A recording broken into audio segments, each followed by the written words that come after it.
नमो उवचायां नमो लोये सव्वसाहुणम् वन्दित्तु सव्वसिद्धे दुवमचलमणोममं गदिं पत्ते गोच्चामि समय पाहुड मिणिमो सुध केवली बणिदम् नमः समय साराय स्वानुभूत्या चकासते चित स्वभावाय भावाय सर्वभावांतरिक्षते। सभी से निवेदन है अपना वीडियो ऑन कर लीजिए।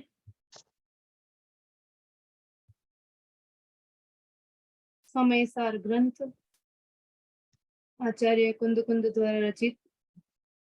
आचार्य कुंद कुंद के पंच परमागम में यदि हम सबसे महत्वपूर्ण और सबसे सारभूत यदि कोई ग्रंथ है तो वो समय सार ग्रंथ। समय सार का नाम ऐसे ही नहीं लिया जाता है, समय सार में आखिर कुछ है, इसलिए समय सार ग्रंथ का नाम ये कहेंगे कि जो वर्ड की जो बुक्स होती है जिसमें गीता का नाम आता है, ऐसे जैनिज्म में यदि कौन सी बुक यदि आप फाइंड करोगे ना तो उसमें समय सार का नाम आएगा।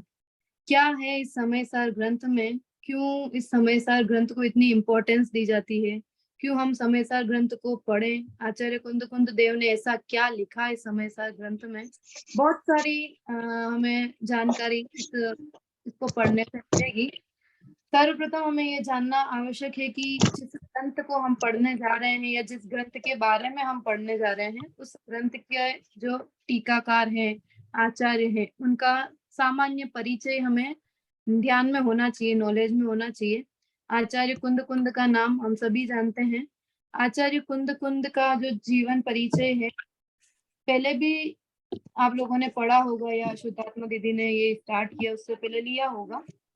तो आचार्य कुंद कुंद का जो जन्म है वो जन्म स्थान है कोंड कुंदपुर। कोंड कुंदपुर कर्नाटक में ये स्थान है। कर्नाटक में एक अनंतपुर करके जिला है, उस जिले में ये कोंड कुंदपुर का नाम आता है। बहुत ही मतलब अभी के नॉलेज में देखो तो अभी हमें ऐसा नहीं रहता, लेकिन पोनूर का बोलते हैं ना कि आचार्य कुंद कुंद के चरण वहां पर मिलते हैं, सभी लोग ने गए भी होंगे, दर्शन भी किए होंगे। तो ऐसे कोंड कुंदपुर कर्नाटक प्रांत में एक अनंतपुर नाम का जिला है, वहां पर ये स्थान उन पर उनका जन्म हुआ। दिगंबर परंपरा में यदि किसी आचार्य का नाम फेमस है या प्रसिद्ध है तो आचार्य कुंद कुंद का नाम लिया जाता है, क्योंकि जो परंपराएं चली, आप लोगों को ये तो पता ही होगा कि जब महावीर स्वामी को निर्वाण की प्राप्ति हुई, मोक्ष हुआ, तो उसके बाद किसको केवल ज्ञान हुआ? रितु जी गौतम स्वामी को। उसके बाद में सुधर्मा स्वामी, सुधर्माचार्य, उसके बाद फिर जम्बू स्वामी, जम्बू स्वामी के बाद अंतिम श्रुत केवली में नाम आता है भद्रबाहु का, है ना। और उसके बाद में जो आचार्य परंपरा प्रारंभ हुई और उन आचार्य परंपराओं में उस वहां जाकर दो विभाजन भी हुए, दिगंबर और श्वेतांबर के। और उसके बाद में जो दिगंबर परंपरा प्रारंभ हुई उसमें यदि किसी का प्रमुख रूप से नाम लिया जाता है तो वो आचार्य कुंद कुंद है। और उसके बाद से ये सारी परंपरा आगे चलती जा रही है।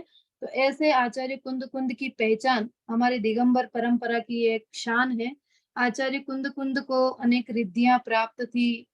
एक्चुअली वो ये कहा जा सकता है कि अवधि ज्ञानी थे, भावलिंगी संत थे, तो उनको मना पर ज्ञान भी था, बहुत सारी रिद्धियां भी प्राप्त थी। लेकिन हमारे मुनिराज ऐसे होते हैं कि जो अपना रिद्धियों का प्रयोग कभी नहीं करते। तो ऐसे आचार्य कुंद कुंद जिन्होंने साक्षात किसके दर्शन किए थे?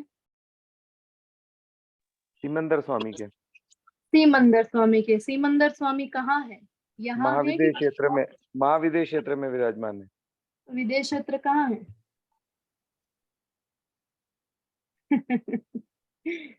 कहाँ है विदेश क्षेत्र? जम्बूद्वीप में ही है। जम्बूद्वीप में। हाँ, आपने कौन सा अपन ने पढ़ा था, शायद वो वीतराग विज्ञान का होगा। वीतराग विज्ञान में एक 3 लोक वाला चैप्टर पढ़ा था अपन ने। अभी तो बहुत टाइम हो गया है, भूल गए होंगे, मुझे नहीं लगता है कि याद होगा। कोई बात नहीं, एक बार फिर हम रिवाइज करेंगे। लेकिन जब वहां पर हमने ये भरत क्षेत्र, विदेश क्षेत्र, ये सब क्षेत्र पढ़े थे, नदियां पढ़ी थी, है ना, ये सब पढ़ा था, तो उसमें ये विभाजन आता है। ढाई द्वीप के अंतर्गत जो ढाई द्वीप की रचना भी ढाई द्वीप यहाँ इंदौर में हुई है, आप लोग कभी आओ तो देखना। तो ऐसा जो विदेश क्षेत्र है, उस विदेश क्षेत्र में सीमंदर भगवान विराजमान है। वहां सीमंदर भगवान के साक्षात दर्शन किए थे आचार्य कुंद कुंद ने। वहां जाकर के उस समय उनकी आयु कितनी होगी?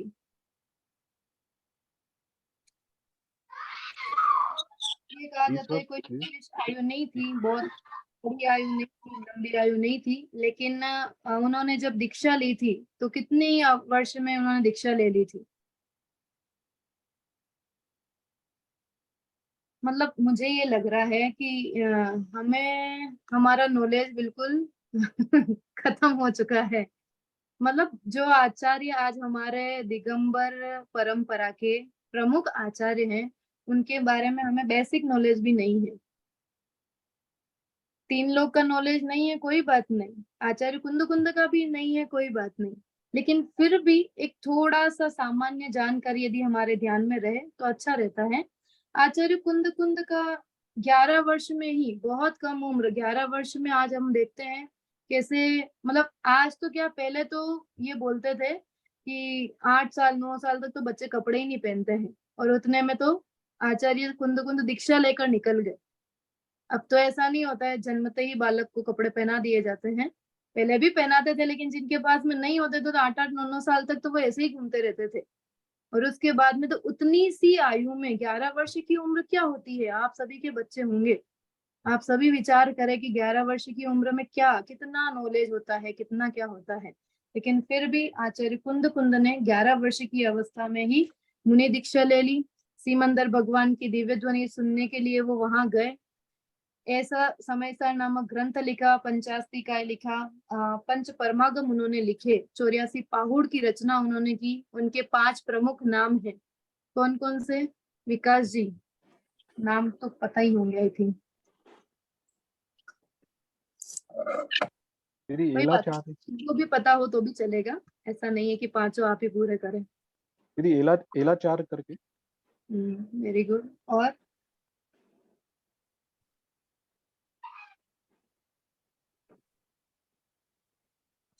और कोई? रजनी जी।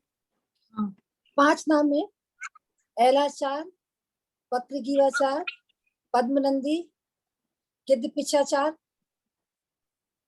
और कुंद कुंद। कुंद कुंद।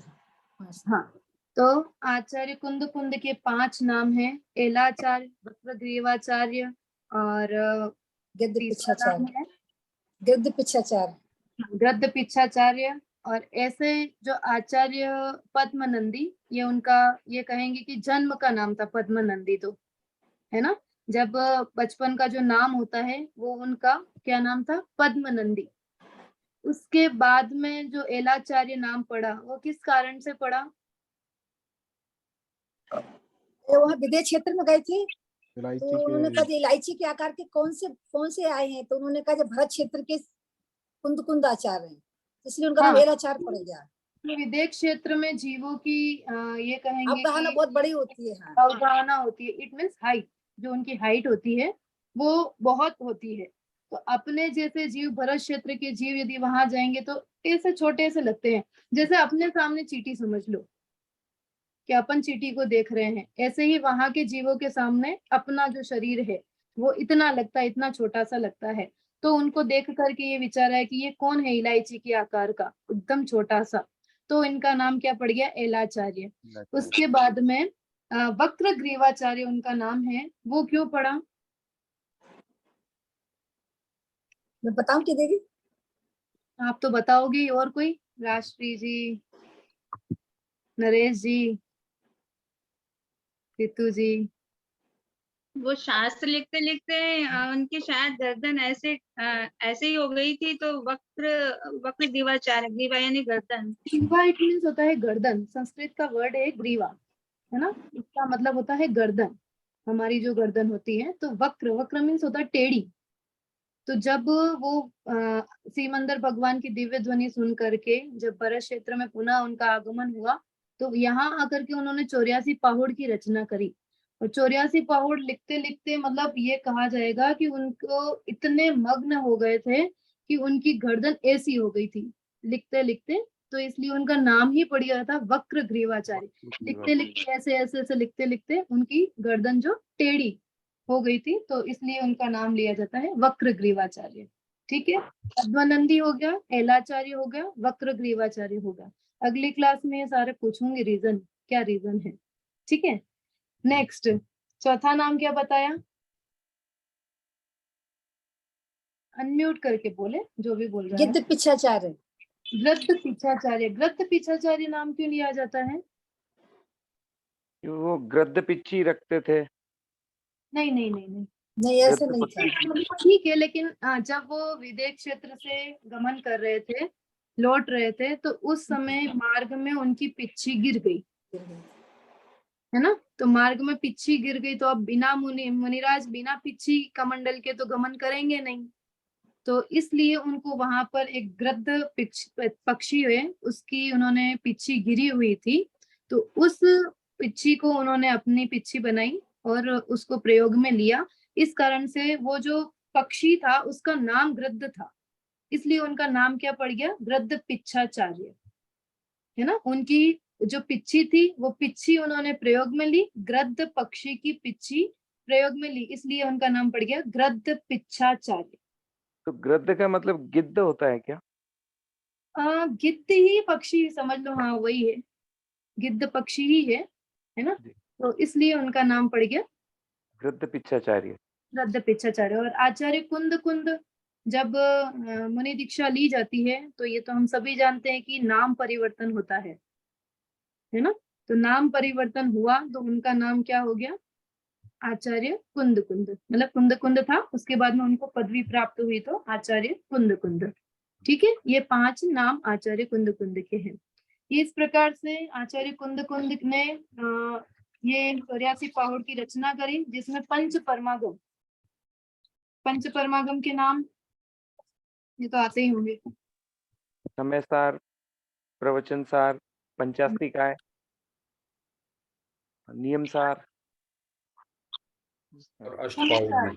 हम पढ़ने वाले है ना। तो ऐसे 5 ग्रंथ है, समय सार, नियम सार, अष्टपाहुड़, अष्टपाहुड़ छूट गया शायद, है ना। समय सार, नियम सार, अष्टपाहुड़, पंचास्तिकाय और कौन सा रह गया, समय सार, समय सार, नियम नियम सार, सार, प्रवचन सार, प्रवचन सार, है ना। तो प्रवचन ऐसे 5 परमागम है आचार्य कुंद कुंद के। हम यहाँ पर समय सार ग्रंथ की चर्चा यहाँ पर प्रारंभ कर रहे हैं। आगे जो हमारा 3rd पेपर है, उस 3rd पेपर में समय सार की कुछ गाथाएं हैं, उन गाथाओं को भी हम यहाँ से पढ़ेंगे। अभी सिर्फ समरी दी है कि जो पूरा प्रवचन समय सार ग्रंथ है, कितने अधिकार हैं, इसमें कौन से अधिकार में क्या क्या वर्णन किया गया है, वो सारी चर्चा यहाँ पर होगी। देखिए हम प्रारंभ करते हैं, पेज नंबर आप यहाँ निकाल लीजिए 58। पीडीएफ में कौन सा पेज है दीदी? पीडीएफ का है 34 नंबर, और इसमें है, अगर आपके पास में बुक है तो उसमें है 53। चलिए प्रारंभ करते हैं। समय सार, आत्मानुभवी संत आचार्य कुंद कुंद की सर्वोत्कृष्ट कृति समय सार में शुद्ध नय की दृष्टि से नव तत्वों का विवेचन किया गया है। जैसा कि अधिकारों के नाम से ही स्पष्ट है, इस समय सार ग्रंथ की टोटल कितनी गाथाएं हैं? 415, है ना टोटल। ये क्वेश्चंस आपके एग्जाम में भी आ सकते हैं। समय सार ग्रंथ के पहले तो जो टीकाकार हैं वो भी पूछेंगे, रचनाकार है वो भी पूछ सकते हैं, और तीसरी चीज ये कि उसमें कितने अधिकार हैं, उसमें कितनी गाथाएं हैं। तो ये सारी चीजें आप नोट कर लें। 415 गाथाएं हैं। इन 9 अधिकारों में ये विभक्त है, जिसका उद्देश्य ही आत्म स्वरूप की पहचान कराना है। ग्रंथ के मूल प्रतिपाद्य में इंगित करते हुए आचार्य स्वयं कहते हैं, तम एयत्त विहत्तम दाहे हम अपनो सविहवेण। कि जो एकत्व विभक्त आत्मा है, उस एकत्व विभक्त आत्मा को मैं यहाँ दर्शाता हूँ, मैं यहाँ पर दिखाता हूँ। ऐसा समय सार, समय सार का मीन्स क्या होता है, क्या मीनिंग होता है समय सार का?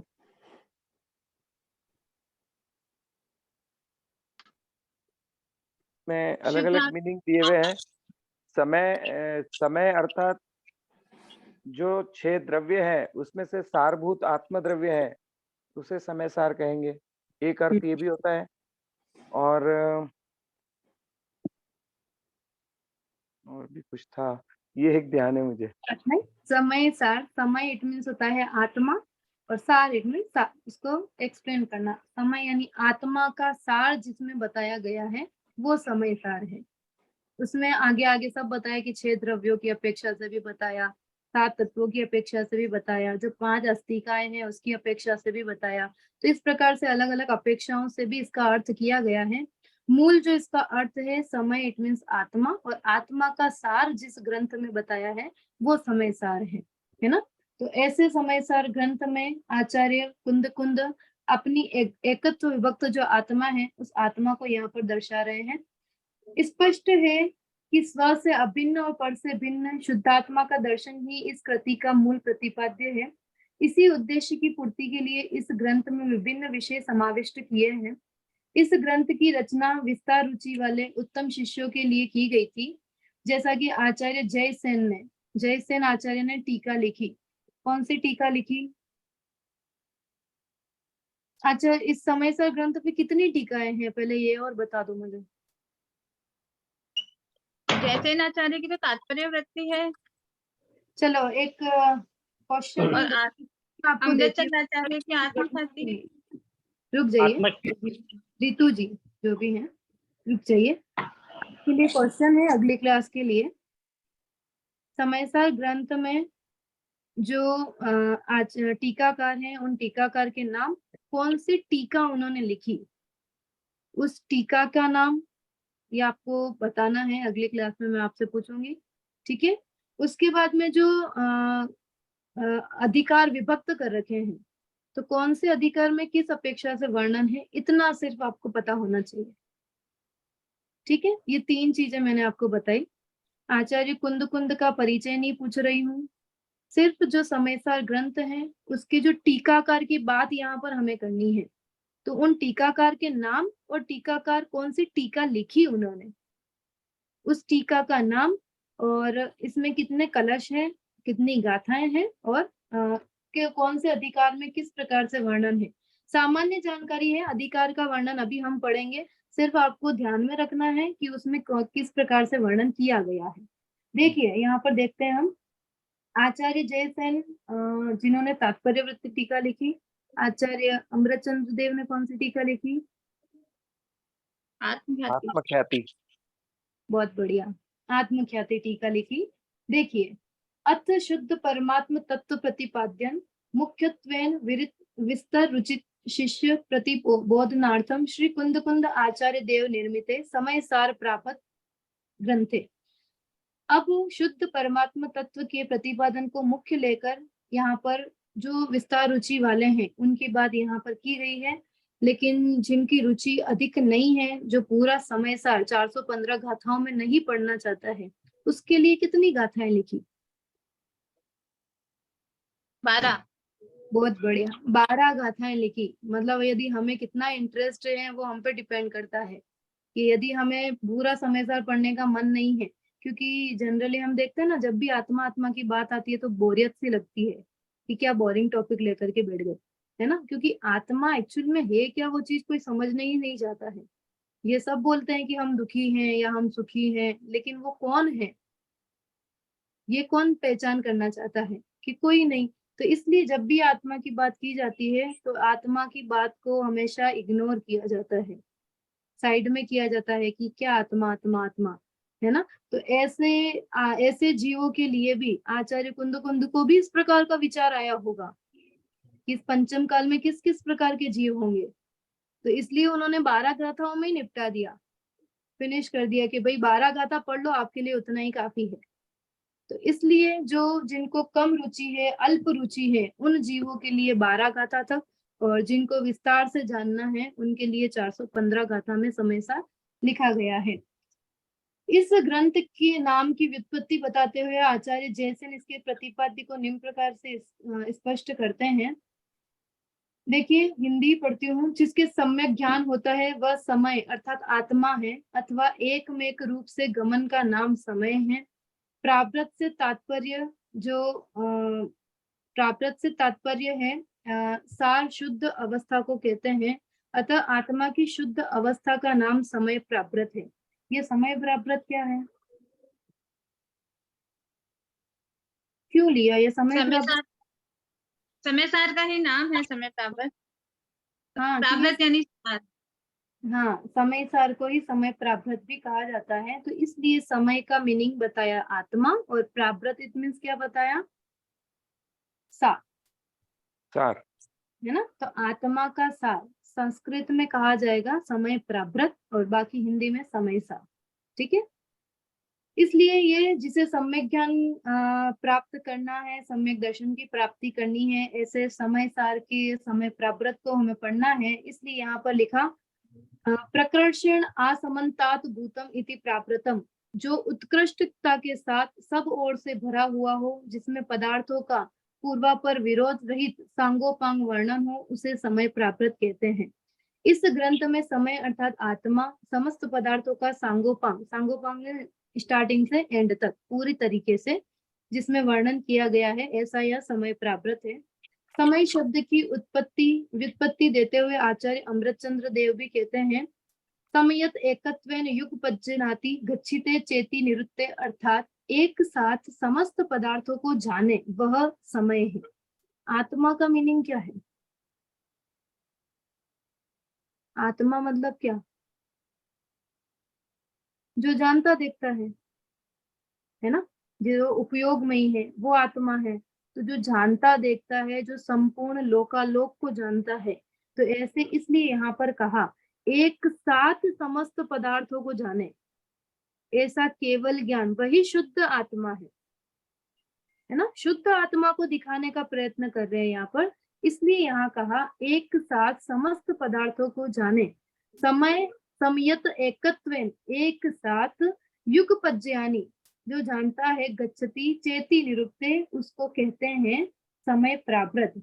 एक ही भावेन स्वगुण पर्यायान गच्छति इति निरुक्ते, अर्थात जो अपने अपने गुण पर्यायों को जानता है एक साथ, वही समय है। उसी व्युत्पत्ति से और स्पष्ट करते हुए कह रहे हैं, शुद्ध अवस्था युक्त आत्मा का वर्णन ही समय प्राकृत है, अथवा आत्मा आदि 9 पदार्थों का सर्वांगीण विवेचन ही समय सार है। 9 पदार्थ कौन से? नरेश जी, 9 पदार्थ कौन से होते हैं? अपराध जीव अजीव आसरबन संबंध निर्जरा मोक्ष और पुण्य पाप। बहुत बढ़िया, ये 9 पदार्थ होते हैं। इन 9 पदार्थों में जो अपनी आत्मा को जानते हैं वही वास्तव में यहाँ पर वही बात बता रहे हैं कि वही समय प्राकृत है। उक्त दोनों कथनों में अविरोध पना होने से समय पाहुड़ का नाम प्रचलित होकर के समय सार भी उसी अर्थ में घोषित किया, जिसको कि समय पाहुड़ अर्थात दोनों ही नाम ग्रंथ की विषय वस्तु को सूचित करने वाले होने से उनका नाम सार्थक है। समय पाहुड़ और समय प्रारब्ध, ये 2 नाम ध्यान में रखना है आपको। समय सार के 2 नाम, समय प्रारब्ध और समय पाहुड़। ठीक है, ये 2 नाम, इन दोनों ही नामों को यहाँ पर लिया। उक्त विवेचन से स्पष्ट होता है कि कुंद कुंद रचित इस ग्रंथ का मुख्य उद्देश्य ही शुद्ध आत्मा का प्रतिपादन करना है, जिसमें शुद्धमय की दृष्टि से 9 तत्वों का वर्णन किया गया है। उन 9 तत्वों में सिर्फ एक शुद्धात्मा ही उपादेय है, इसलिए उसकी मुख्यता से यहाँ इस समय सार में वर्णन किया है। प्रस्तुत प्रति लेखक की कल्पना स्वयं की कल्पना नहीं, अपितु केवली एवं श्रुत केवली कथित तत्व को प्रस्तुत करने के लिए है। आचार्य इस ग्रंथकर्ता जो आचार्य हैं, आचार्य कुंद कुंद, वो लिखते हैं, वोच्छामि समय पाहुड़ मिणिमो सुध केवली भणिदम, कि श्रुत केवली कथित समय कहूंगा। आचार्य कुंद कुंद ने ये प्रमाण प्रस्तुत किया है कि मैं अपने मन से नहीं कह रहा हूँ, मैं कल्पना करके नहीं कह रहा हूँ। मैं क्यों कह रहा हूँ? क्योंकि मुझसे पूर्व जो श्रुत केवली हुए हैं, उन श्रुत केवली ने भी यही बात कही। मैं उसी को प्रमाण बना करके, आधार बना करके इस ग्रंथ की रचना कर रहा हूँ। टोडरमल जी ने कहा कि नहीं कि मैं पूर्वाचार्यों की परंपरा के अनुसार इस ग्रंथ को, उन्होंने अपनी बात लिखी मोक्ष मार्ग प्रकाशक में। तो वहां उन्होंने इस बात को लिखा, क्या लिखा कि मैं अपनी बात ये इसलिए स्पष्ट कर रहा हूँ कि ये जो लिख रहा हूँ मैं मोक्ष मार्ग प्रकाशक, वो मैं अपने मन गणंत नहीं लिख रहा हूँ, अपने मन में आई वो बातें नहीं लिख रहा हूँ, जो चल रहा है वो नहीं लिख रहा हूँ। जो पूर्व आचार्यों ने, जो पूर्व की परंपरा से जो आचार्यों के द्वारा लिखा जा रहा है, उसी को मैं यहाँ पर अपनी शैली में प्रस्तुत कर रहा हूँ, कि जिससे आने वाले जीवों का उतना विशेष शयोपशम ज्ञान नहीं है। आज आपका जितना शयोपशम ज्ञान होगा, आपको लगता है कि आपके बच्चे का ज्ञान और अधिक है, लेकिन यदि हकीकत देखा जाए तो उनका ज्ञान और कम है और हीन है। क्योंकि आप देखते हो, बहुत बार ऐसा आप लोगों ने शायद नोटिस किया कि नहीं, पता नहीं, लेकिन आप लोग जिस मतलब ये कहेंगे कि जितनी दूर तक की सोच सकते हो उतने आपके बच्चे सोचते हैं क्या? कितना सोचते होंगे? आप अपनी 2-3 पीढ़ी को लेकर के चलने वाले होंगे कि यार मेरा बच्चा भी खा ले, मेरा पोता भी खा ले, मेरा वो भी कर ले। लेकिन आपका बच्चा क्या सोचता होगा? हम अभी खाए पिए मस्त रहे, आगे जो होना होगा जो हो जाएगा। यही सोचते होंगे ना। 99% ऐसी ही थिंकिंग हो गई है आज की जनरेशन की।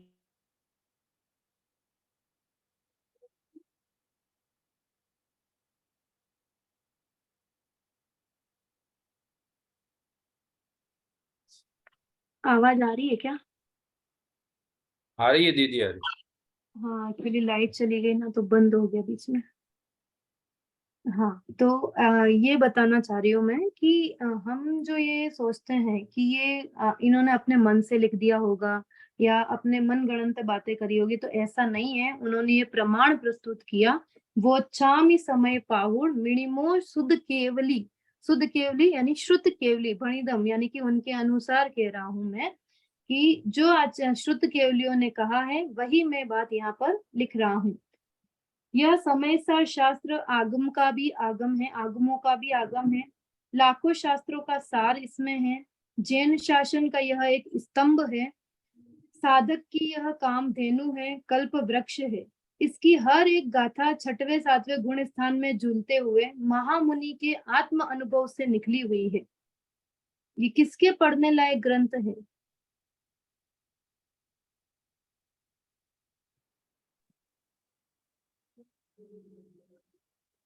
ठीक है।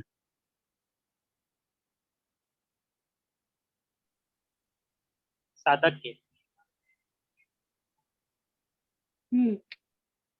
किसके लिए लिखा है? जो भावलिंगी संत हो गए उनको अब इसकी आवश्यकता नहीं है। जो सम्यक दृष्टि हो गए उनको कुछ आवश्यकता है। लेकिन हम जैसे जो अज्ञानी जीव हैं, जो इस संसार में परिभ्रमण कर रहे हैं और आगे भी कितने भाव परिवर्तन करेंगे हमें नहीं पता, लेकिन ये उन अज्ञानी जीवों के लिए लिखा है। इसलिए यहाँ पर कह रहे हैं कि ये ऐसा ग्रंथ है कि जिसकी हर एक गाथा में 6वें 7वें गुण स्थान में जो जुड़ने वाले महामुनि भावलिंगी संत हैं, उन भावलिंगी संत की जो आत्म अनुभव की जो बातें हैं वो बातें यहाँ पर हमें दिखाई देगी। इसलिए इस शास्त्र के कर्ता आचार्य कुंद कुंद महाविदेश क्षेत्र में सर्वज्ञ वीतराग श्री सिमंदर भगवान के समोशरण में गए थे। वहां पर 8 दिन रहे थे। ये जो जितना भी हाईलाइट कर रखा है, आप भी अपने बुक में हाईलाइट कर सकते हो। लास्ट में जब आपको समरी लिखनी होगी ना, असाइनमेंट करोगे ना, असाइनमेंट, तब आपको इजी रहेगा। पूरे बुक में पढ़ने की आवश्यकता नहीं रहेगी। ये जितना मैं यहाँ से बताती जाती हूँ उतना आप अंडरलाइन कर ले तो लिखने में इजी रहेगा। ये पूरा ही जो ब्लैक कर रखा है, हाईलाइट कर रखा है, उसको आप देख सकते हो। आचार्य कुंद कुंद समोषण में सिमंदर भगवान के समोषण में गए थे। वहां 8 दिन वह रहे थे। ये यथा तथ्य है, अक्षर सत्य है, प्रमाण सिद्ध है। इसमें लेश मात्र भी शंका के लिए कोई स्थान नहीं है। उन परम उपकारी आचार्य भगवान द्वारा रचित इस समय सार में तीर्थंकर देव की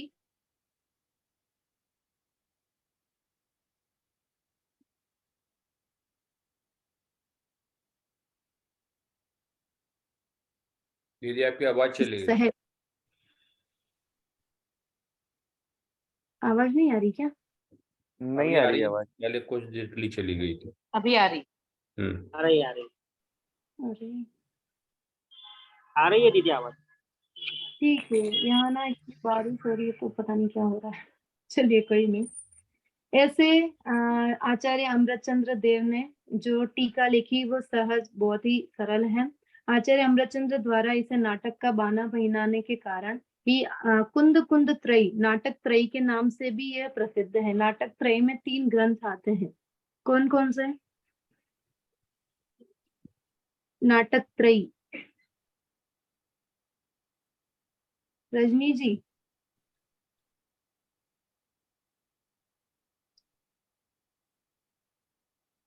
समय सार, प्रवचन सार और नियम सार आते हैं क्या दीदी? नहीं। और कोई?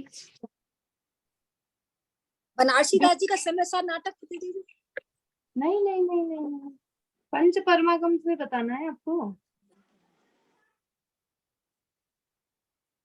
चलो नोट कर लो, आप ही फाइंड करना, ढूंढना, आप ही बताना। नाटक त्रयी। कुछ तो मेहनत करनी पड़ेगी ना। जितने पेज पढ़ाएंगे उतना ही पढ़ना है, विशेष नहीं बोलूंगी, सब जानती हूँ मैं, सब बिजी है। चलिए, तो इस ग्रंथ को नाटक त्रयी में, ये नाटक त्रयी इसलिए भी इस ग्रंथ में कहा जा रहा है क्योंकि समय सार इंक्लूड है। अब बाकी 2 कौन से हैं वो आप देखना। नाटक त्रयी, त्रयी इट मीन्स होता है 3 ग्रंथ, इसमें 3 ग्रंथों के नाम आएंगे जिसको नाटक त्रयी के नाम से जाना जाता है। तो उसमें समय सार का तो है ही, क्योंकि ये हम यहाँ पढ़ चुके हैं। अब 2 ग्रंथ और हैं, आपको ये भी रेफरेंस दे देती हूँ। जो स्टार्टिंग है ना समय सार ग्रंथ की, इंट्रोडक्शन है जहाँ पर, उसमें ये बात आपको मिल जाएगी। परिचय जहाँ पर देखता है उसमें आगे के 4-5 पेज में ही आपको मिल जाएगी। देखिए, पूर्व रंग सबसे पहले, पूर्व रंग में क्या कहा है? पूर्व रंग में मंगलाचरण पूर्वक ग्रंथ करने की प्रतिज्ञा करने के साथ साथ मूल प्रतिपाद्य विषय एवं प्रतिपादन शैली का स्वरूप यहाँ पर स्पष्ट किया। मंगलाचरण के उपरांत कहा गया कि दर्शन ज्ञान चारित्र में स्थित जीव स्व समय है और पुद्गल कर्म के प्रदेशों में स्थित जीव पर समय। एकत्व निश्चय गत समय ही लोक में सर्वत्र सुंदर है। ये कुछ कुछ गाथाएं हैं, वैसे तो हम आगे पढ़ेंगे, लेकिन ये गाथाएं को भी आप थोड़ा सा यदि ध्यान में रखोगे, जैसे दूसरी गाथा है जो यहाँ पर नाम लिया ना, स्व समय और पर समय, दूसरी उसके साथ में कहा कि ये लोक में सर्वत्र सुंदर है। तो ये दूसरी और तीसरी गाथा, तीसरी गाथा अभी हमने पढ़ी थी, एयत्र निश्चय गदो, ये वाली है ना, एकत्व विभक्त जो आत्मा है उसके बारे में। तो और उसके बाद में ये जो कुछ तो देखो पढ़ रहे हैं हम, एक नॉलेज के लिए एक बात बता रही हूँ, यदि आपको लगे तो आप थोड़ा सा इसको ध्यान भी लगाना। जो 12 गाथाएं हैं, मैं ज्यादा नहीं कहूंगी, सिर्फ 12 गाथाएं जो इम्पोर्टेंट है वो आपको याद करनी है। मतलब कोशिश करना, हम पाठ भी करेंगे जब हम समय सार का ये स्टार्ट करेंगे ना, आगे वाला गाथा वाला 4th paper, sorry 3rd paper, तो उसमें हम 12 गाथा तक का पाठ भी करेंगे। हो सकता है आपको याद भी हो जाए, हो सकता है नहीं भी हो, लेकिन अगर आपको हिंदी पद्यानुवाद भी याद हो जाए ना तो भी अच्छा है। सिर्फ मेरे कहने का मतलब इतना ही है कि हम पढ़ रहे हैं तो कुछ तो हमारे ख्याल में रहे, क्योंकि हमने भी पढ़ा तो हमें आज तक याद है। हम 12 भी गाथा है, पहली 12 गाथे की दीदी। हाँ, स्टार्टिंग से पहली गाथा से 12 नंबर की गाथा था, क्योंकि सब जगह आप जहां पर भी प्रवचन सुनोगे या जहां पर भी आपको कहीं बोलना पड़े या मौका मिले, तो आप लोग ये चीज याद रहती है तो बहुत मतलब अच्छा है कि हमने समय सा ग्रंथ पढ़ा, तो इतने हमें इतना तो पता है कि ये कहाँ की गाथा है, कम से कम इतना नॉलेज में तो हो, है ना। तो कोशिश करना, नहीं तो फिर कोई बात नहीं, है ना। देखिए, तो इसलिए यहाँ पर जो एकत्व विभक्त आत्मा की बात कही, चौथी गाथा में कहा काम भोग और जो बंधन की कथा, ये तो बहुत बार सुनी होगी, संजीव जी भाई साहब तो कितनी बार इसका नाम लेते थे कि काम भोग बंधन की कथा हमने आज तक सुनी है ना। लेकिन वास्तव में जो अपनी बात है उसको किसी ने अनुभव नहीं किया। ये इस चौथी गाथा में बताया। तो यही बात यहाँ पर बता रहे हैं, काम भोग और बंध की कथा तो संपूर्ण जगत परिचित है। ऐसा कोई नहीं है जिसने आज तक नहीं सुना या अनुभव नहीं किया हो। किंतु जो एकत्व विभक्त आत्मा है उसको ना तो आज तक किसी ने सुना है, ना अनुभव किया है, ना उसका परिचय प्राप्त किया है। इसलिए आचार्य कुंद कुंद एकत्व विभक्त आत्मा की बात कर करके अपने वैभव को यहाँ पर दिखला रहे हैं। हे भव्य जीवों, उसे तुम प्रमाण करना, कहीं चुक जाओ तो छल ग्रहण मत करना। यदि समझ में नहीं आ रहा है तो गलत मत समझ लेना। यदि आपको कुछ समझ में नहीं आता है तो आप बिना किसी मतलब बिना किसी संकोच के आप पूछ सकते हैं, है ना। तो इसलिए यहाँ कहा कि छल ग्रहण मत करना। वह एकत्व विभक्त आत्मा न तो प्रमत्त है, छठवीं गाथा, न अप्रमत्त है, वह तो एक ज्ञायक स्वरूप ही है। यद्यपि यह व्यवहार से कहा जाता है कि उसके ज्ञान दर्शन चारित्र है, तथापि निश्चय से ना तो उसको ज्ञान है, ना दर्शन है, ना चारित्र है, तो फिर है क्या? मैं ज्ञान वाला नहीं, दर्शन वाला नहीं, चारित्र वाला नहीं, तो फिर हमें क्यों कहते हैं कि सम्यक दर्शन की प्राप्ति करो? जब मेरे को है ही नहीं, ज्ञान नहीं है, दर्शन नहीं है, चारित्र नहीं है, तो क्यों कहा जाता है ऐसा? ये वो आत्मा है के तो गुण सब है, मतलब भेद करके। क्यों? वो भेद से कहा है दीदी, मैं तो अभेद हूँ, मैं तो अभेद एक ज्ञायक भाव हूँ। आत्मा के गुण है ना, गुण से पहचान होती है। जो हाँ, वस्तु है ये उसकी पहचान गुण से होती है। खंड कर करके बात कह रहे हैं कि मैं यहाँ जो ज्ञानवान कह रहे हैं कि विभक्त आत्मा का ज्ञान करना है, तो ऐसे भेद रूप में नहीं करना है, संपूर्ण आत्मा का ज्ञान करना है। बस बहुत बढ़िया कि मैं तो हमें अभेद हूँ। अभेद रूप से आत्मा की पहचान करनी है, भेद रूप से नहीं। मैं दर्शन वाला हूँ, मैं ज्ञान वाला हूँ, मैं सुख स्वरूपी हूँ, मैं ज्ञान स्वरूपी हूँ, ऐसे भेद करके नहीं कहा। अभेद करके मैं ज्ञान दर्शन आदि अनंत गुणों का पिंड हूँ। ये हमारे मस्तिष्क में होना चाहिए। तो इसलिए यहाँ पर कहा कि मैं भेद रूप नहीं हूँ, मैं एक अभेद आत्मा हूँ, मैं ज्ञायक स्वरूपी आत्मा हूँ। जिस प्रकार म्लेच्छ को, सात्विक गाथा, अनार्य को अनार्य की भाषा में ही समझाया जाता है, वो वाली गाथा है।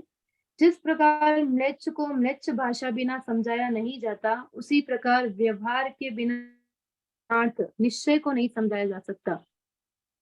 निश्चय को समझाना है तो व्यवहार को समझना ही पड़ेगा। बिना व्यवहार के समझे हम निश्चय को नहीं समझ सकते, है ना। इसलिए यहाँ पर कहा कि उसी प्रकार व्यवहार के बिना परमार्थ को समझना अशक्य है। अतः ज्ञायक भाव को भी व्यवहार से भेद करके समझना पड़ता है। निश्चय से तो श्रुत ज्ञान से मात्र आत्मा को जानने वाला ही श्रुत केवली है, पर व्यवहार से संपूर्ण श्रुत के जानकार को श्रुत केवली कहा जाता है। 8वीं 9वीं गाथा कि वो श्रुत केवली कौन है? निश्चय से तो जो अपनी आत्मा को जानता है, अपनी आत्मा की पहचान करता है, लेकिन व्यवहार से किसको कहा? जिसको जो आगम संपूर्ण का श्रुत नॉलेज को है, जानते हैं, आगम के जानकार है जो। हाँ, जिसको श्रुत का नॉलेज है, जिसको उसको आगम कहा। का ज्ञान है। हाँ, इसलिए यहाँ पर कहा व्यवहार नहीं अभूतार्थ और निश्चय नहीं भूतार्थ है। भूतार्थ के आश्रय से ही जीव सम्यक दृष्टि होते हैं। परम भाव में स्थित जीवों को एक निश्चय नहीं ही ज्ञातव्य है, जानने योग्य है। किंतु जो जीव अपरम भाव में स्थित हैं, अपरम भाव अभी आपने पढ़ा होगा नए चक्र में, पढ़ लिया नए चक्र में? नए चक्र पढ़ा कि नहीं? पढ़ तो लिया, पर ये अभी वाला कुछ समझ ही नहीं आया। कोई बात नहीं, ये उसमें शब्द आया है, यदि आप लोगों ने ध्यान दिया हो तो। अपरम भाव नए चक्र का ये शब्द है, बहुत उसमें स्थित हो वे जीव व्यवहार नए द्वारा उपदेश देने योग्य है। इस प्रकार 12 गाथाओं के माध्यम से यहाँ पर ये बात कही कि ये 12 गाथाओं की भूमिका रूप है। 13वीं गाथा में नव तत्वों के नाम बता करके 14वीं गाथा से जीव तत्व की चर्चा प्रारंभ की। हमको कितनी याद रखनी है? 14 तक याद कर लेना, जिसको याद हो जाए। नहीं हो तो 12 तक तो करना, नहीं भी हो तो कम से कम 6 तक तो करना ही जो बहुत ही इम्पोर्टेंट है ना। चलिए, भूतार्थ नए से जाने गए जीव अजीव पुण्य पाप आश्रव संवर निजरा बंध और मोक्ष, ये नव तत्व ही सम्यक्त है। भूतार्थ नए को निश्चय और शुद्ध नए भी कहते हैं, जो आत्मा को अबद्ध स्पष्ट अनन्य नियत और अविशेष और असंयुक्त जानता है। 14वीं गाथा जो आत्मा को जो वह शुद्ध नहीं है, जो अबद्ध स्पष्ट आदि भावों से युक्त आत्मा को जानता है, वह एक प्रकार से सर्व जिन शासन को ही जानता है, क्योंकि समस्त जिन शासन का सार ही एकमात्र शुद्ध आत्मा है।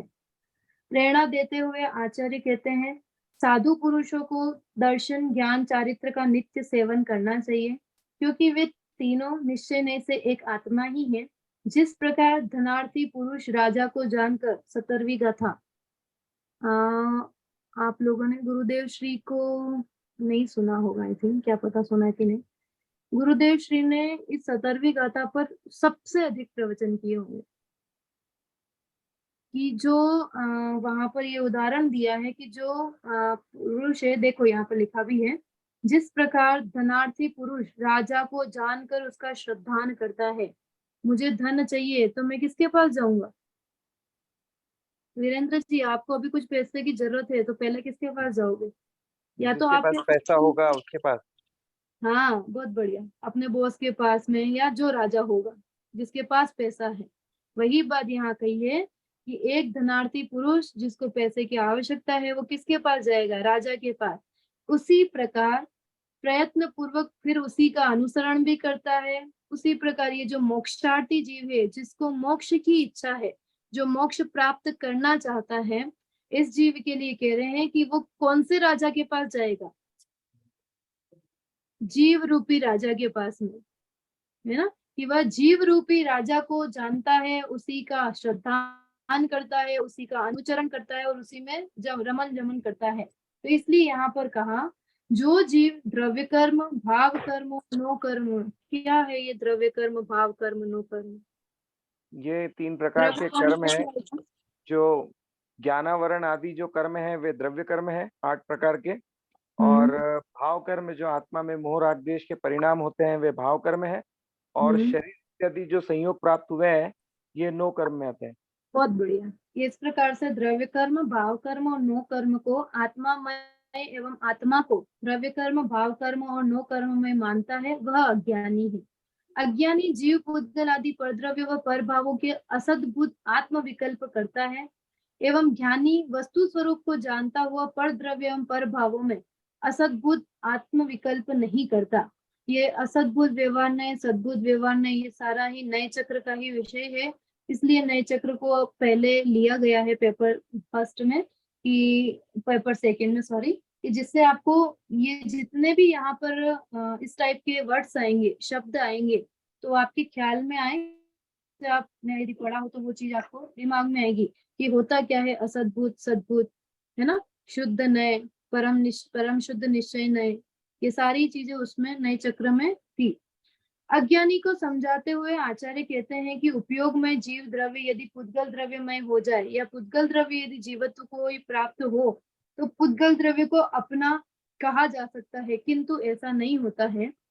पर द्रव्य में आत्मविकल्प करना छोड़ उक्त कथन पर अज्ञानी की आशंका करता है कि यदि ऐसा है तो फिर तीर्थंकर और आचार्यों की जो स्तुतियां हैं वे भी सभी मिथ्या हो जाएगी।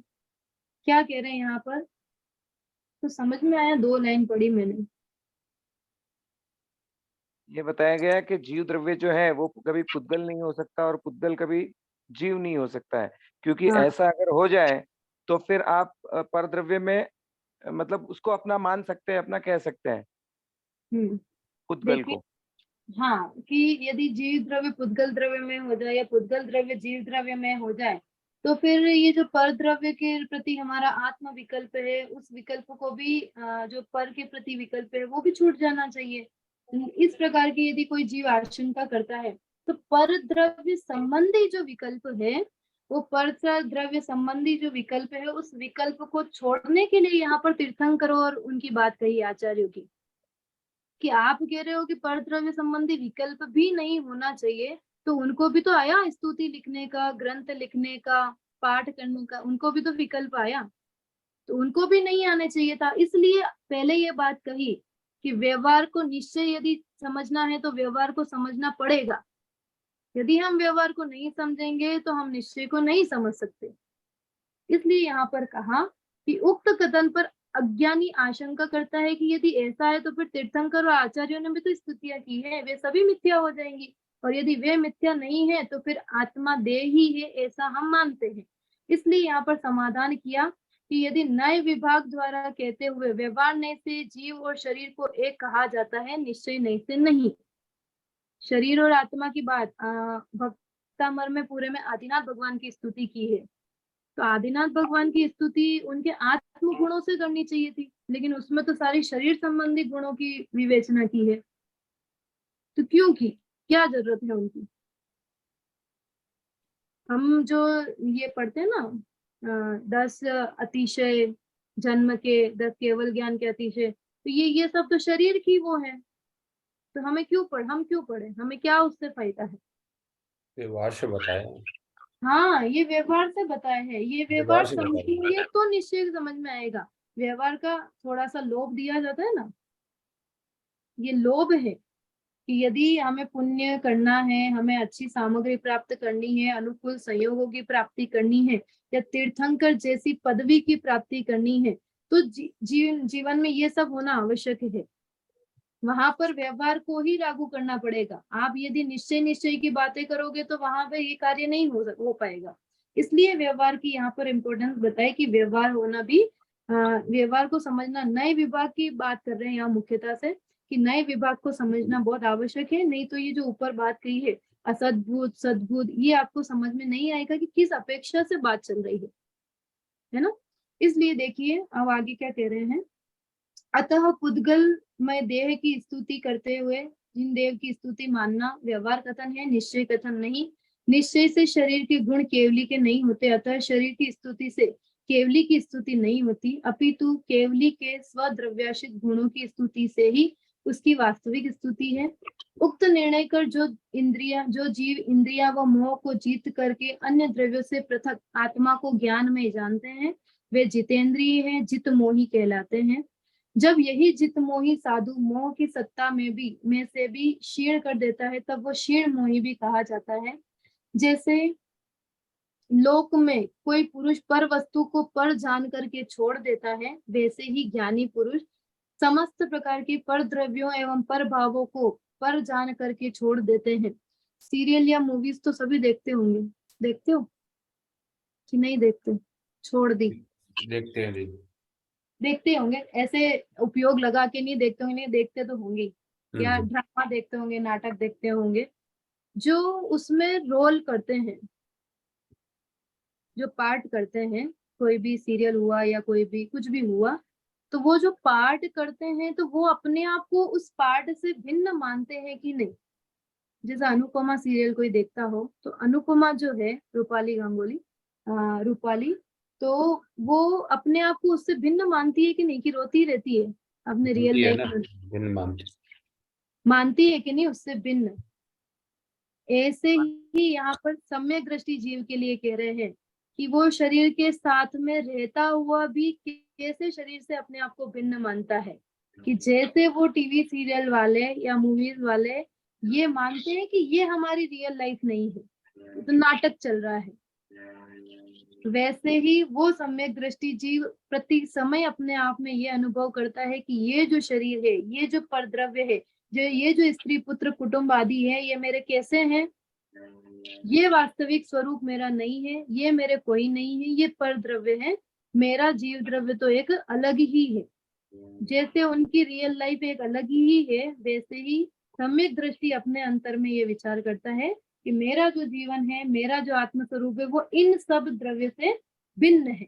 ये बात यहाँ पर कह रहे हैं कि कोई पुरुष लोक में पर वस्तु को पर जान करके छोड़ देता है, वैसे ही ज्ञानी पुरुष समस्त पर द्रव्यों को एवं उसके समस्त प्रभावों को भी छोड़ देता है।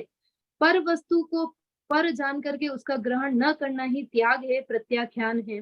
यही कारण है कि ज्ञानी अपने अतिरिक्त समय पर भावों को पर जान करके उनका ग्रहण नहीं करते। स्पष्ट है कि ज्ञान ही त्याग है, प्रत्याख्यान है।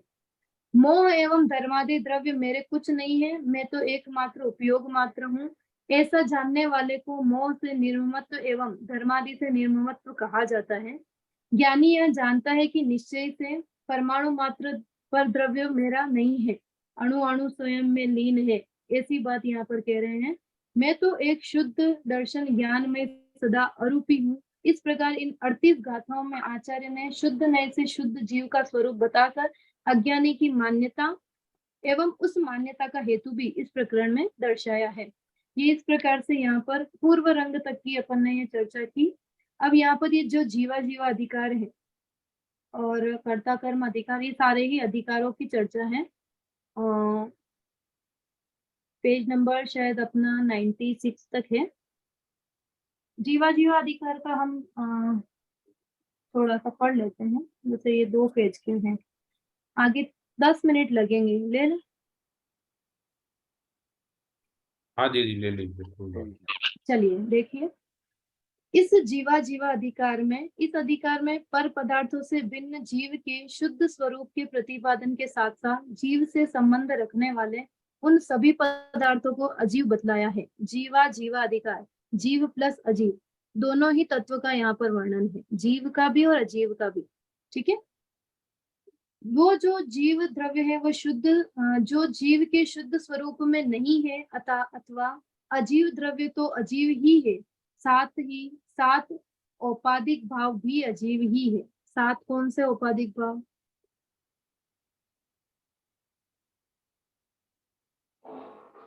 कर्मों की अपेक्षा अपने लगने वाले। नहीं, यहाँ जो बात कह रहे हैं ना, जीव अजीव को छोड़ करके बाकी जो भाव हैं वो सारे औपाधिक भाव है ना।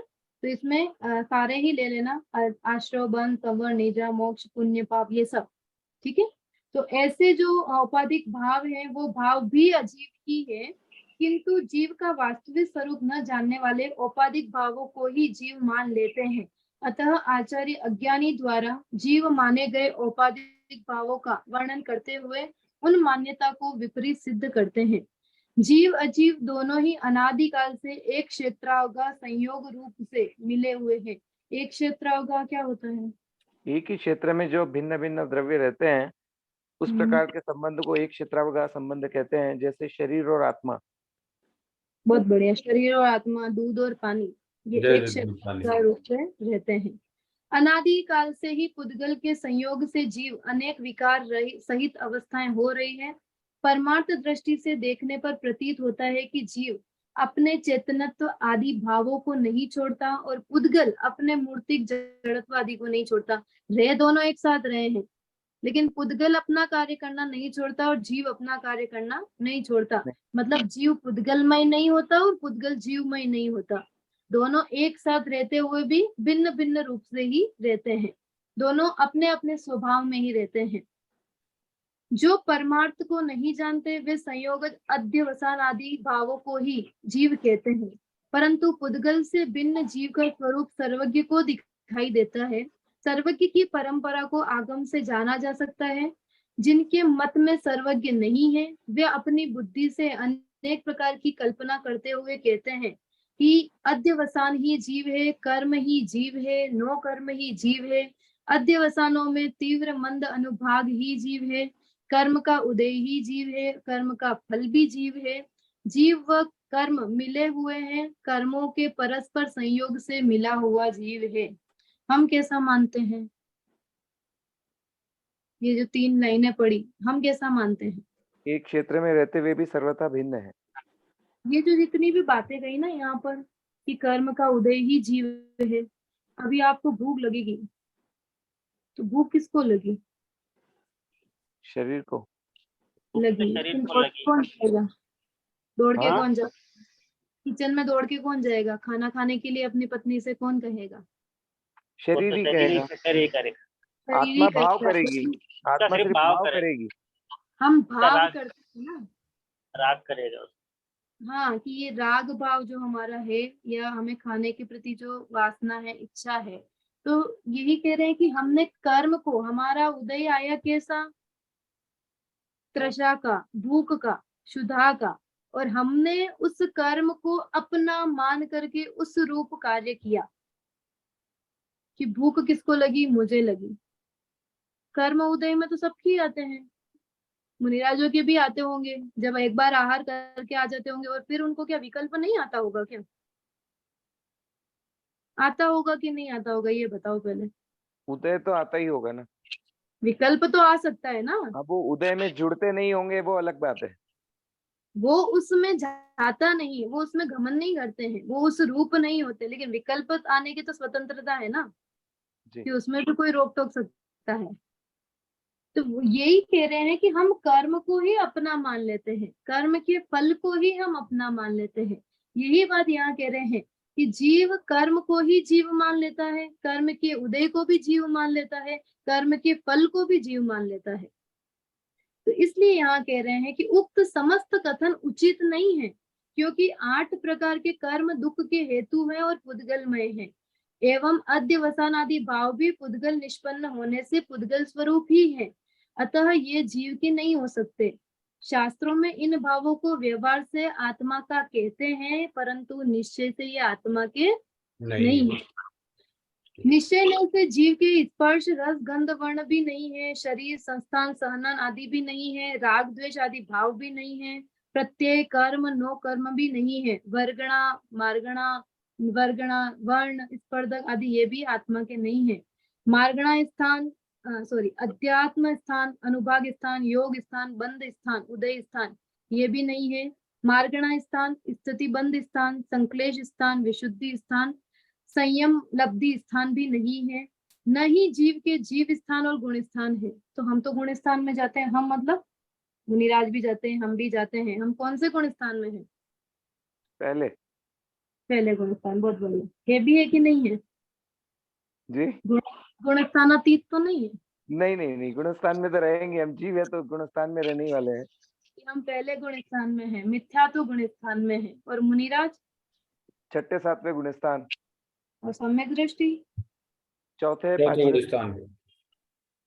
चौथे हाँ या पांचवें में हो सकते हैं। हाँ हाँ हाँ। और केवल ज्ञानी पर्यंत 13वें गुणस्थान में।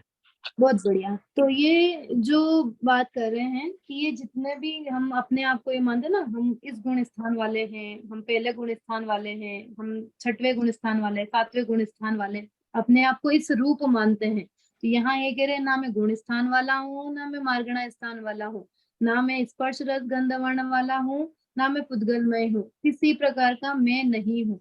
मैं इन सबसे भिन्न एक शुद्ध त्रिकाली ध्रुव तत्व हूँ।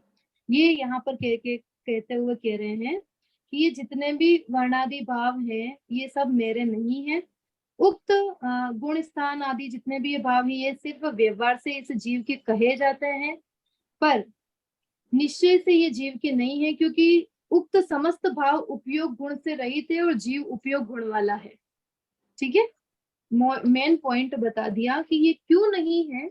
इसलिए नहीं है क्योंकि मेरा जो स्वभाव है वो उपयोगमयी है, और ये सारे जो गुण है ये उपयोगमयी नहीं है, इस कारण ये जीव के नहीं है। वर्णादि भावों का जीव के साथ तादात्म्य संबंध भी नहीं है, क्योंकि ये भाव संसार स्थित जीवों के ही होते हैं, मुक्त जीवों के नहीं होते। यदि इनमें तादात्म्य संबंध मानेंगे, तादात्म्य संबंध क्या होता? मतलब जो कभी अलग नहीं किए जा सकते। जैसे ज्ञान है वो आत्मा के साथ सदा रहने वाला है, उसको कभी भिन्न नहीं किया जा सकता। एक में होकर के रहने वाला जो है वो ये तादात्म्य संबंध है। यदि हम ये मानेंगे तो जीव अजीव का भेद नहीं रहेगा। आया समझ में? परिभाषा समझ में आई ना तादात्म्य की? एक में होकर के रहने वाले उसको कहेंगे तादात्म्य संबंध। इसलिए यहाँ कह रहे हैं कि यदि हम जीव अजीव में भेद नहीं करेंगे, एक में एक रखेंगे, तो इनमें भेद कर ही नहीं पाएंगे। ठीक है, इसलिए ऐसी स्थिति में संसार स्थित जीव रूपित्वमय हो जाएगा। ऐसा होने पर मोक्ष भी पुद्गल का ही होगा, जीव का नहीं, एवं मोक्ष होने पर पुद्गल ही जीवत्व को प्राप्त हुआ कहलाएगा। अतः वर्णादि भाव का जीव के साथ तादात्म्य संबंध भी नहीं है। जीव तो अरस अरूप अगंध अव्यक्त अनिर्दिष्ट संस्थान अशब्द अलिंग ग्रहण एवं चेतनामय है। इस प्रकार हम देखते हैं कि आत्मा से उत्पन्न होने वाले आत्मा के विभाव भावों का असिद्धत्व सिद्ध करना ही इस अधिकार का मूल केंद्र बिंदु है। समझ में आया कि क्या कहा? जीवाधिकार और पूर्व रंग, ये दो चीज हमने पढ़ी। पूर्व रंग में क्या बात कही? पूर्व रंग में 38 गाथा तक का, इस समय सार की 38 गाथा तक का वर्णन पूर्व रंग में किया है। ठीक है, 39वीं गाथा से जीवा जीवा अधिकार प्रारंभ होता है। तो 38 गाथाओं तक उसमें ये बात पूर्व रंग ही इसलिए कहा कि जो रंगमंच पर नाटक होता है उससे पूर्व की जो भूमिका होती है, ये भूमिका समयसार ग्रंथ की है। तो पूर्व रंग में 38 गाथाओं तक का वर्णन है। फिर ये जो जीवा जीवा अधिकार है, इसमें जीव अजीव तत्व को की भिन्नता से बात करते हुए कह रहे हैं कि किस प्रकार जीव का अपना स्वभाव है और अजीव का अपना स्वभाव है। दोनों में तादात्म्य संबंध नहीं है। यदि हम उनमें तादात्म्य संबंध मानेंगे तो दोनों को बोध विज्ञान नहीं कर पाएंगे। जीव को जीव नहीं मान पाएंगे, पुद्गल को पुद्गल नहीं मान पाएंगे। जीव और पुद्गल को यदि हम भिन्न नहीं कहेंगे तो पुद्गल को ही मोक्ष हो गया ऐसा कहा जाएगा, है ना। और ये विरोध हो जाएगा। विरोधाभास अलंकार यदि पढ़ा हो तो अलंकार, और यदि आपने ये 2-3 दोष पढ़े हैं, ये तो मैंने ही पढ़ाए थे, अव्याप्ति, अतिव्याप्ति और असंभव, है ना, पढ़े थे ना। तो ये असंभव जैसा दोष माना जाएगा, इसलिए ये संभव नहीं है कि 3 काल में कभी पुद्गल को मोक्ष होगा, ये संभव नहीं है। एकमात्र आत्मा को ही मोक्ष होता है, इसलिए ये जीव और पुद्गल दोनों भिन्न भिन्न है, ये इस जीवा जीवा अधिकार में बताया है। अब आगे आएगा कर्ता कर्म अधिकार। ये जीव अपने आप को इन सब का कर्ता मानता है। विचार कर लेना, अभी 3-4 दिन का टाइम है कि कितना हम किस किस को कर्ता मानते हैं। तो ये कर्ता कर्म अधिकार में सारी बातें आएगी कि किस प्रकार से हम ये जीव अजीव को अपना कर्ता मानता है। अजीव जो जितने भी पुद्गल द्रव्य हैं, जितने भी पुद्गल पदार्थ हैं, जितने भी ये संयोग हमें मिले हैं, उन संयोगों में अपनापन करके हम उनको कर्ता मानते हैं, कर्तत्व बुद्धि करते हैं, अहम बुद्धि करते हैं, ममत्व बुद्धि करते हैं। तो उन बुद्धियों का अभाव करने के लिए यहाँ पर ये कर्ता कर्म अधिकार लिखा गया है। ठीक है, उसकी चर्चा हम नेक्स्ट क्लास में करेंगे। अभी की क्लास हम यही पूर्ण करते हैं। इतने 2-3 पेज में जितना हमने पढ़ा अभी, उसमें कोई आपको प्रश्न है कि कोई बात समझ में नहीं आई है तो आप लोग पूछ सकते हैं। दीदी, अध्यवसान को अगर अपन यूं परिभाषा के रूप में लिखना चाहे तो क्या कैसे बोलेंगे? ये सारे भाव अध्यवसान ही है कि मैं ये हूँ? अध्यवसान ना आगे की गाथाओं में आएगा। आगे बहुत सारी एक साथ गाथाएं आएंगी, वो सारे अध्यवसान भाव ही है कि ये आत्मा स्पर्श वाला नहीं है, वर्ण वाला नहीं है, गंध वाला नहीं है। ये जितने भी आएंगे ना, ये सब आगे बताने वाले हैं कि शायद कितने 48 या कितने अध्यवसान के बताए हैं कि ये सारे अध्यवसान भाव है। ठीक है, चलिए, और किसी को कोई प्रश्न? नहीं, चलिए, रितु जी कुछ पूछना है क्या? सिर्फ यही पूछी थी, अगर अपन इसको लिखना चाहे कि अध्यवसान किसे कहते हैं डेफिनेशन के हिसाब से, तो अध्यवसान कैसे किसे लिखेंगे? कहते हैं? अध्यवसान का यही है, ये जितने भी भाव है यही अध्यवसान भाव है, बस ये इसकी डेफिनेशन। अध्यवसान को दीदी अज्ञानता कह सकते हैं। अज्ञानता तो उसका मीनिंग हो जाएगा, परिभाषा नहीं होगी, हाँ, है ना। उनको अध्यवसान चाहिए को तो परिभाषा के लिए जितने भी भाव है यही अध्यवसान है। ठीक है, चलिए एक साथ बोलिए, जय जिनेन्द्र। जय जय जिनेन्द्र। जिनेन्द्र। जय जिनेन्द्र। जय जिनेन्द्र।